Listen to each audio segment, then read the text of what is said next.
Pas du tout, surtout qu'on sortait de l'énorme succès populaire qui avait été Je danse le Mia. Pour nous, Je danse le Mia, c'était juste un épisode, une facette de notre musique, de notre production, et on voulait pas être réduit à ça.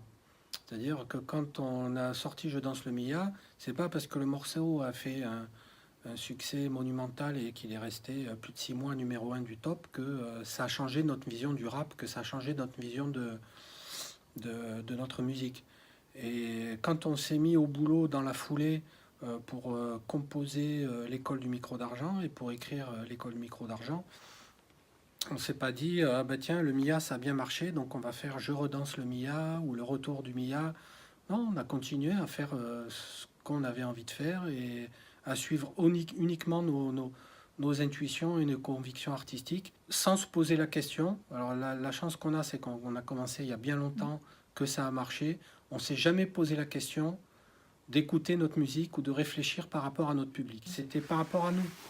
C'est-à-dire notre premier critère, c'est et on est assez exigeant, en plus on est un groupe avec des goûts assez différents et on a des avis assez tranchés, on n'est pas toujours d'accord. Notre seul critère, c'est de garder les meilleurs titres qu'on produit, qu'on écrit, qu'on compose et qui font au maximum l'unanimité dans le groupe. Voilà, ça a toujours été ça. Après, quand le public est au rendez-vous et que ça plaît, tant mieux, parce que comme ça on vend des disques et on a de quoi produire l'album d'après. Mais ça n'a jamais été un critère pour nous.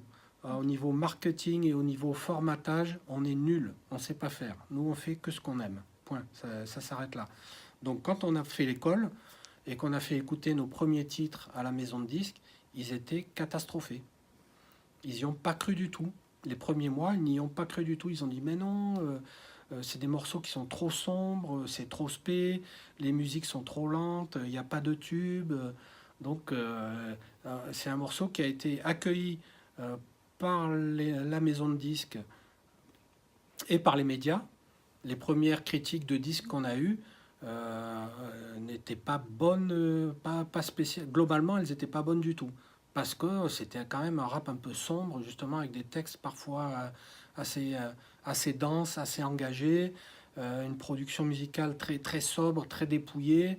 Euh, Là, pour le coup, ça correspondait pas du tout au standard du rap variété, même de l'époque. Donc, on l'a imposé, comme on l'a toujours fait. On a toujours imposé nos choix artistiques. Et il s'est trouvé que le public a été au rendez-vous parce qu'on correspondait à une époque, sûrement, en termes de, en termes de courants musicaux, en termes d'écriture, en termes de production musicale. Mais nous-mêmes, quand on a sorti l'école du micro d'argent, on savait absolument pas si ça allait marcher ou pas.